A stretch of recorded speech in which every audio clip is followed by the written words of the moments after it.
नमस्कार, आप देख रहे हैं सुरागीलाल न्यूज चैनल का उत्तराखंड बुलेटिन और मैं हूं आपके साथ उनजिला फातिमा। आइए नजर डालते हैं आज की फटाफट खबरों पर। खटीमा में हिंदी पत्रकारिता दिवस पर सभी पत्रकारों द्वारा की गई गोष्ठी। रीठा साहिब लदिया नदी में डूबने से मजदूर की मौत। उत्तराखंड के उपनल कर्मचारियों के नियमितीकरण नियमावली के लिए धामी सरकार ने विशेषज्ञ समिति का किया गठन। सड़क दुर्घटनाओं को रोकने के प्रति लोगों को जागरूक करने के लिए परिवहन विभाग की ओर से राजधानी देहरादून में की गई रैली आयोजित। स्कूलों व सार्वजनिक स्थानों के 100 मीटर की परिधि में नहीं बिकेंगे तंबाकू उत्पाद, एसपी ने आदेश किए जारी। बिंदु खत्ता में भाजपा ने तिरंगा शौर्य सम्मान यात्रा निकाली। रामनगर स्टॉलर हाउस विवाद, चेयरमैन मोहम्मद अकरम ने लगाए कुछ सभासदों पर दबाव बनाने के आरोप। कहा नगर पालिका एक्ट के तहत खुद संचालित करेंगे स्टॉलर हाउस। हल्द्वानी में जय हिंद रैली की तैयारी तेज। श्री बद्री केदार मंदिर समिति के अध्यक्ष हेमंत द्विवेदी का पारंपरिक छोलिया और ढोल दमाओं के साथ हुआ भव्य स्वागत। कस्बे में लड़ाई झगड़ा कर उत्पात मचा रहे 3 युवकों को सल्ट पुलिस ने सिखाया सबक।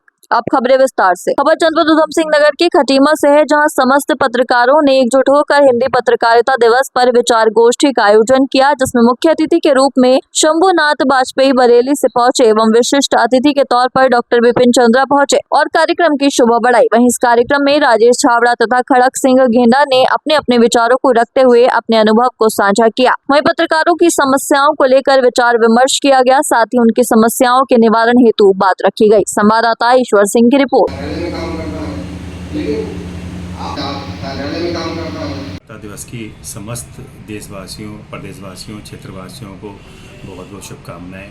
मैं अपने समस्त पत्रकारों साथियों को, और चाहे वो इलेक्ट्रॉनिक मीडिया के हों चाहे प्रिंट मीडिया के हों, सभी को हिंदी दिवस की बहुत बहुत शुभकामनाएं देता हूं। साथ में अपेक्षा रखता हूं और साथ में हमारे जो पत्रकार साथी हैं उनकी जो समस्या हैं और उसको लेकर जो आज मीटिंग हुई है, जिस बैठक हुई है, जो समस्या आई हैं उनको हम शीघ्र ही समाधान अपने स्तर समाधान करवाएंगे और पूरी कोशिश करेंगे कि हम हमेशा पत्रकार साथी लोग एक रहकर अपने पत्रकार साथियों की लड़ाई इसी तरह लड़ते रहें जैसे कि आज तक लड़ते आ रहे हैं। धन्यवाद। जैसा कि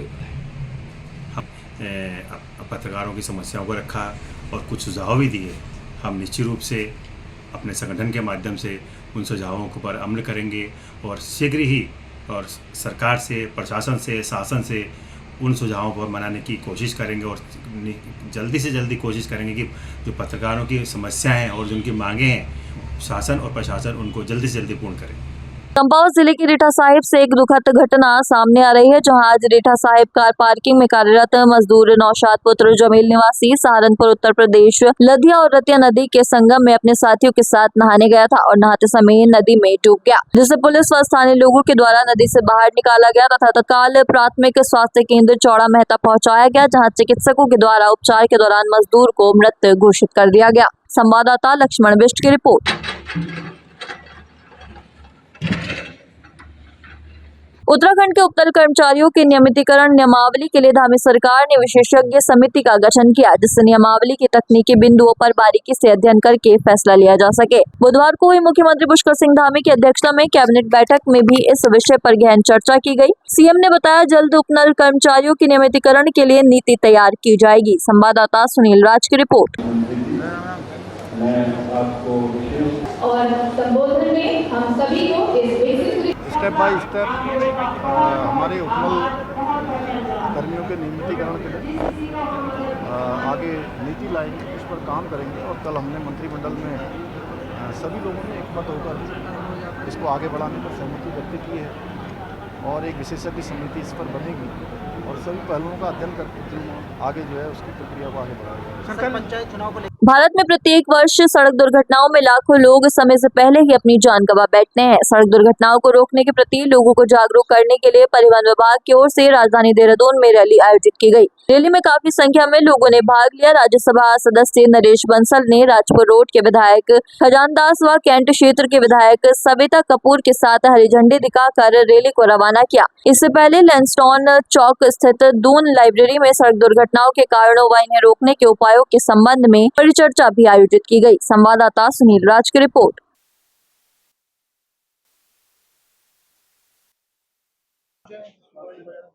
जागरूकता रैली निकाली जा रही है। उससे पहले जिन्होंने सड़क दुर्घटनाओं में लोगों की जान बचा करके एक उल्लेखनीय अनुकरणीय कार्य किया है उनको सम्मानित करने का भी एक अच्छा काम विभाग के द्वारा इसमें हुआ है। और जागरूकता रैली के माध्यम से सारे समाज को जागरूक करने की आवश्यकता है कि जो यातायात के नियम हैं सब उसका पालन करें, ओवर स्पीड न करें, नशा करके न चलाएं, ओवरलोडिंग न करें, रेड लाइट का ध्यान रखें, यातायात के जितने नियम हैं उनका पालन करें, हेलमेट लगाएं, बच्चे भी हेलमेट लगाएं, सीट बेल्ट बांधें। इन सब के लिए जो जागरूकता करने की आवश्यकता है उसके लिए इस कार्यक्रम के बाद आज ये कार्यक्रम आयोजित हुआ और जागरूकता रैली भी निकाली जा रही है। क्योंकि कुल मिलाकर के जहां सड़कें अच्छी बन रही हैं वहां ये आवश्यक है कि दुर्घटनाएं भी कम हो। पूरे वर्ष भर में 4.5 लाख दुर्घटनाएं सड़क की होती हैं, जिसमें से करीब 1.5-2 लाख लोग अकाल मृत्यु को प्राप्त होते हैं। ये बड़ा चिंताजनक है और इस चिंता को दूर करने के लिए ये दुर्घटनाएं कम हो, इसके लिए सारे कार्यक्रम किए जाते हैं। आज का कार्यक्रम भी उसी कड़ी में। एसपी चंपावत अजय गणपति के द्वारा सार्वजनिक स्थानों तथा स्कूल कॉलेजों के 100 मीटर की परिधि में तंबाकू का सेवन व बिक्री करने वाले व्यक्तियों के विरुद्ध कार्रवाई के निर्देश समस्त थाना व चौकी प्रभारी को दिए गए हैं। 31 मई विश्व तंबाकू निषेध दिवस के तहत एसपी चंपावत अजय गणपति के द्वारा जनपद चंपावत के स्थानीय लोगों, स्कूली छात्र छात्राओं को तंबाकू के सेवन के दुष्प्रभावों के बारे में जागरूक करने हेतु सभी थाना प्रभारियों को निर्देशित किया गया। संवाददाता लक्ष्मण बिष्ट की रिपोर्ट। 31 मई 2025 को विश्व भर में तंबाकू निषेध दिवस मनाया जाना है। इसी के क्रम में जनपद चंपावत पुलिस की ओर से सभी को ये अपील की जाती है कि तंबाकू सेवन से होने वाले खतरों के बारे में सभी को, अपने परिवारजनों को, अपने दोस्तों को अवगत कराएं तथा खुद भी तंबाकू सेवन से दूर रहे।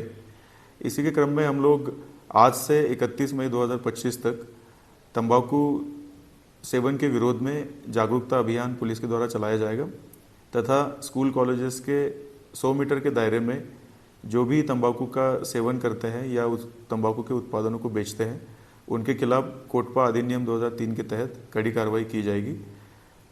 सभी से अनुरोध है कि जागरूकता अभियान में पुलिस प्रशासन सहयोग करे तथा इसमें प्रतिभाग करे। चाहे तो एक साथ होनी चाहिए, सब लोग एक साथ बैठना ही नहीं चाहते। पापा, try this. लो, सब लपक लिए।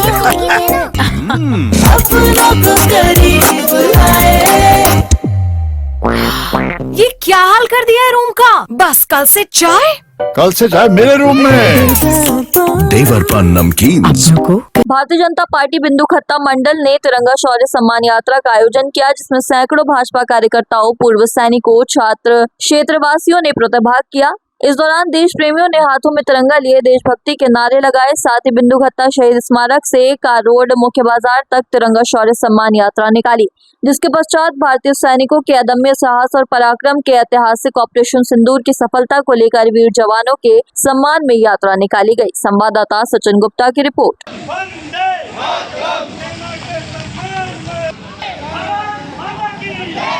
जैसा कि आप पूरे देश भर में देख रहे हैं किस प्रकार से जो हमारे देश के वीर सैनिकों, जो हमारे शौर्य और जिन्होंने अपनी ताकत का जिस तरह से परिचय देते हुए, अभी आपने देखा कुछ टाइम पहले जब पहलगाम में जो पाकिस्तान के कुछ हल्ले जो आतंकवादी थे, जिन्होंने बहुत ही घिनौनी हरकत करते हुए जो हमारे देश के आम नागरिकों पर वार किया था, उसके बदले में हमारे जो देश के ऊर्जावान हमारे जो प्रधानमंत्री हैं, उनके नेतृत्व में जिस प्रकार भारतीय सेना ने पाकिस्तान में घुसकर जिस तरह से आतंकवाद का खात्मा किया, उसी के निमित्त हम लोग अपनी जो देश की वीर सेना है उनके शौर्य को सम्मान देते हुए पूरे देश भर में ये तिरंगा यात्रा निकाली जा रही है।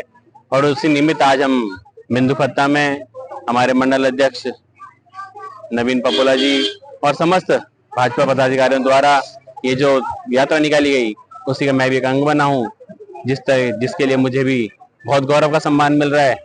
और मैं आई भी सभी हमारी मातृशक्ति, हमारी महिलाएं बड़ी संख्या में यहाँ आई हैं, हमारे वीर सैनिक जो पूर्व में यहाँ वीर सैनिक रहे हैं वो बड़ी संख्या में हैं, सभी हमारे और भी जो बूथ के कार्यकर्ता हैं, मैं सभी का यहाँ पे बहुत बहुत धन्यवाद करता हूँ, आभार व्यक्त करता हूँ। और ये जो हम आज ये यात्रा निकाल रहे हैं, ये कोई किसी की पर्सनल यात्रा नहीं है, ये देश की जो जश्न है, जो देश ने हमारे एक वीर कार्य करके दिखाया उसके लिए यात्रा निकाली जा रही है। उसी के लिए हम लोग यहाँ जाए। मैं पहले तो आप सभी लोगों का धन्यवाद आभार व्यक्त करता हूँ। ये शौर्य सम्मान यात्रा हमारे जो वीर सैनिक हैं और जो इन्होंने जो अटैक हुआ था उसके माध्यम से पाकिस्तान जाके जो अटैक किया, उन्हें हम सब लोग जो भी कार्यकर्ता सारे कार्यकर्ता हैं उनका सम्मान करते हुए पूरे मंडल में, पहले लोकसभा में थी, विधानसभा, फिर मंडल स्तर पे कार्यक्रम चल रहे हैं और ये भारत के सम्मान के लिए है और वीर सैनिकों के सम्मान के लिए यात्रा चला रहे हैं। रामनगर में स्टॉलर हाउस को लेकर चल रहे विवाद ने अब नया मोड़ ले लिया है। नगर पालिका चेयरमैन हाजी मोहम्मद अकरम ने साफ शब्दों में कहा है कि स्टॉलर हाउस अब नगर पालिका स्वयं संचालित करेगी और इसे किसी बाहरी ठेकेदार को नहीं दिया जाएगा। चेयरमैन अकरम ने खुलासा किया कि स्टॉलर हाउस में फिलहाल जानवरों के अवशेष विशेषकर खाल मांडा निकलते हैं, जिनका सही निस्तारण आवश्यक है। संवाददाता राजीव अग्रवाल की रिपोर्ट।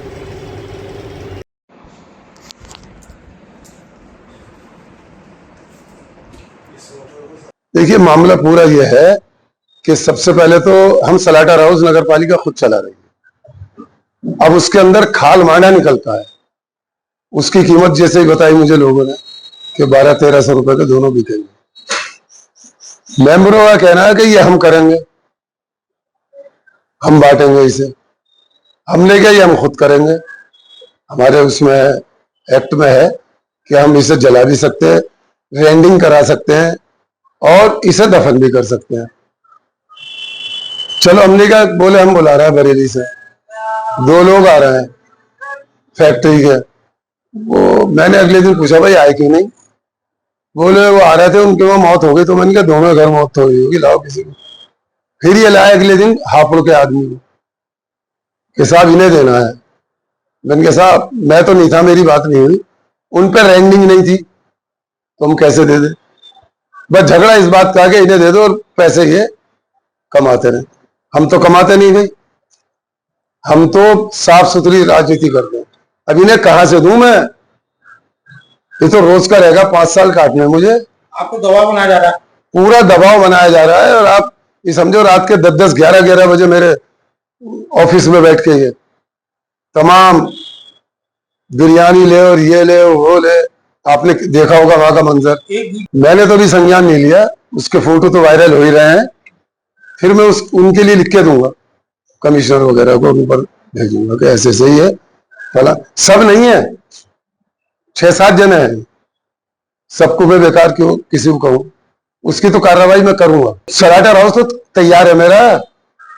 जरा उनकी बेटी की तबीयत ज्यादा खराब है, लल्ला भाई की। आज 2 बजे जो रिपोर्टें आएंगी वो डॉक्टर नहीं देखेगी, उसके बाद वो आएंगे, वो तो खुला हुआ समझो, पूरी तैयारी है। नहीं, मैं उनका विरोध भी नहीं मानूंगा, क्योंकि मुझे तो खोलना है पब्लिक के लिए। ये बैठे तो है वो लोग जो हमारे फड़ के ठेकेदार हैं।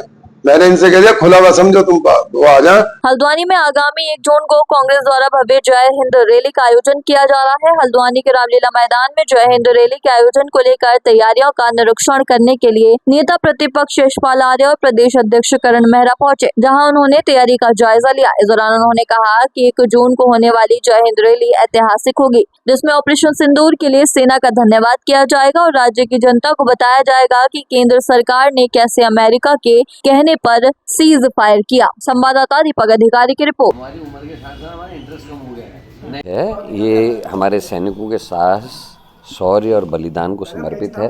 हम सैनिकों को इसमें धन्यवाद देंगे कि उन्होंने सेक्रीफाइस किया, देश के लिए काम किया। दूसरी तरफ हमारी जो नीति निर्धारक होने चाहिए, जिनको इसकी जिम्मेदारी लेनी चाहिए, वो अपनी जिम्मेदारी से आगे रहें। आज सेना के शीर्ष जो लीडर्स हैं उनको प्रोटोकॉल तोड़ना पड़ रहा है। आपने देखा होगा एयरफोर्स के सबसे जो बड़े हमारे अधिकारी हैं, उन्होंने कल बयान दिया है राफेल जो है खाली पतंग उड़ाने के काम आ रहे हैं।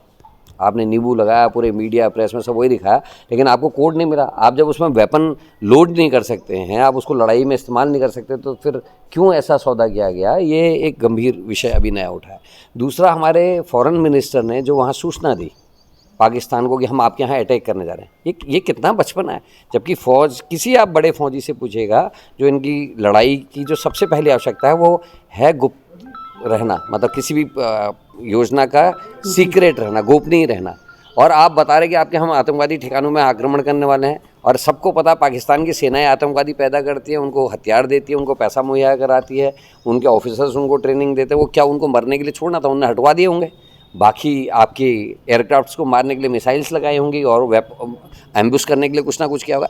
तो ये जो हरकतें हैं ये निश्चित ही दुर्भाग्यपूर्ण है। और ट्रंप ने जिस तरीके से बयान दिए, मेरा हर प्रेस का साथी, हर देश का निवासी इंतज़ार कर रहा था कि क्या होने वाला है, शायद पीओके हमारे पास आएगा या हम क्या युद्ध में हो रहा है। लेकिन युद्ध विराम भी होता है तो उसकी सूचना हमको सबसे पहले ट्रंप से मिलती है, होम मिनिस्टर से मिलनी चाहिए थी, प्रधानमंत्री से मिलनी चाहिए थी।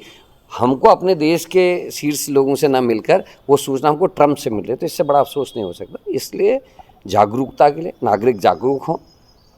फौज अपनी ताकत के बल पर हमको बचा रही है, लेकिन जो सपोर्ट मिलना चाहिए, चाहे वो एयरक्राफ्ट्स को जिस तरीके से मैंने कहा आपने फ्रांस से ले लिए, लेकिन उसका जो कोड है आप वो कोड नहीं ले पाए, तो उसका क्या फ़ायदा ऐसे सौदों का। तो ये ऐसी चीज़ें हैं जिनको इन रैली में हम लोग एक्सपोज करेंगे, बात करेंगे और फौजियों का सम्मान करेंगे। उन्होंने तो अपना सब कुछ किया है, बलिदान किया है, लोग मरे हैं।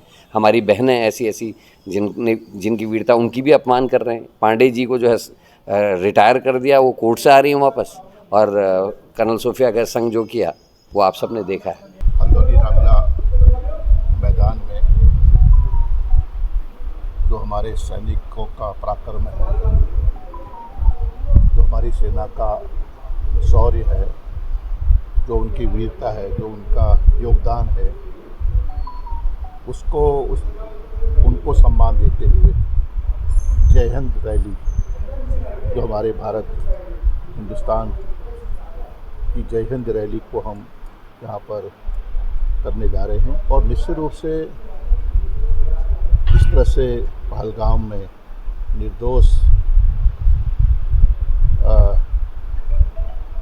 माताओं की, बहनों की सुहाग उजाड़े गए, जिस तरह से भाइयों की हत्या कर दी गई आतंकवादियों ने, उसके खिलाफ सेना ने अपने शौर्य का परिचय दिया और आतंकवादी ठिकानों पर घुसकर मारा और पाकिस्तान को मुंह की खानी पड़ी। लेकिन आज भी हमारे जाबाज सेना के सिपाही हों, चाहे हमारे अधिकारी हों, आतंकवाद के खिलाफ उस मुहिम में पूरी ताकत के साथ एकजुट हैं। और हमारी शान है, हमारी पहचान है, उनको नमन करने के लिए, उनको वंदन करने के लिए, उनके पराक्रम को सलाम करने के लिए, जय हिंद कहने के लिए हमने एक रैली का आयोजन किया है। इससे हमारे जो सैनिक हैं, जो पूर्व सैनिक हैं, उनको भी हम सम्मानित करेंगे। और ये रैली ऐतिहासिक होने जा रही है, क्योंकि सभी का देश की सेना के प्रति प्रेम, अगाध प्रेम है और हमारे साहस के प्रतीक हैं।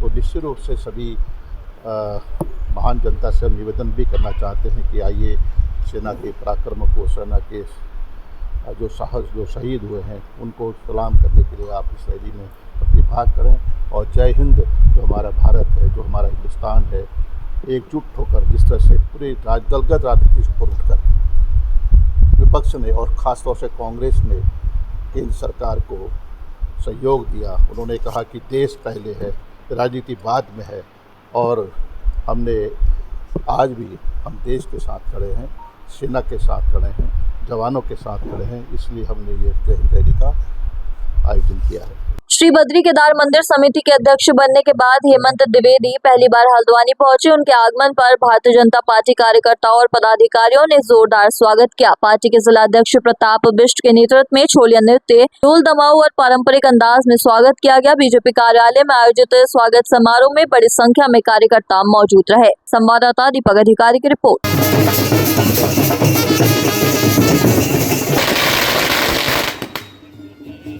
आपके चैनल के माध्यम से अभी नैनीताल जनपद के अपने सभी कार्यकर्ताओं को मैं आभार व्यक्त करता हूं, और अपने प्रदेश के यशस्वी मुख्यमंत्री आदरणीय पुष्कर सिंह धामी जी और हमारे प्रदेश के यशस्वी प्रदेश अध्यक्ष आदरणीय महेंद्र भट्ट जी और हमारे संगठन मंत्री आदरणीय अजय जी का मैं आभार व्यक्त करता हूं कि उन्होंने मुझे एक बड़ी जिम्मेदारी दी है। जैसा कि आप सब जानते हैं कि जो श्री बद्रीनाथ केदारनाथ मंदिर जो हम समिति है, एक बहुत बड़ा धाम हमारा जो है कि यहाँ पर पूरे देश के अंदर, देश नहीं पूरी दुनिया से यहाँ पर लाखों तीर्थयात्री यहाँ पर तीर्थयात्रा के लिए आते हैं। हमारे यशस्वी प्रधानमंत्री उनके मार्गदर्शन में और हमारे प्रदेश के यशस्वी मुख्यमंत्री के मार्गदर्शन में यात्रा बहुत ही सुंदर और बहुत अच्छी प्रकार से चल रही है। कल तक जहां अभी तक 36 लाख लोगों ने जो है कि पंजीकृत जो है कराया अपने आप को, और आज सुबह तक 11 लाख लोगों ने श्री बद्रीनाथ जी और श्री केदारनाथ जी में दर्शन किए हैं। हम सब उसके लिए वचनबद्ध हैं कि देश दुनिया से आने वाले सभी तीर्थयात्रियों को सुगम और सरल जो है कि दर्शन की व्यवस्था चाहे तो एक साथ होनी चाहिए, सब लोग एक साथ बैठना ही नहीं चाहते। पापा ट्राई दिस। लो सब लपक लिए।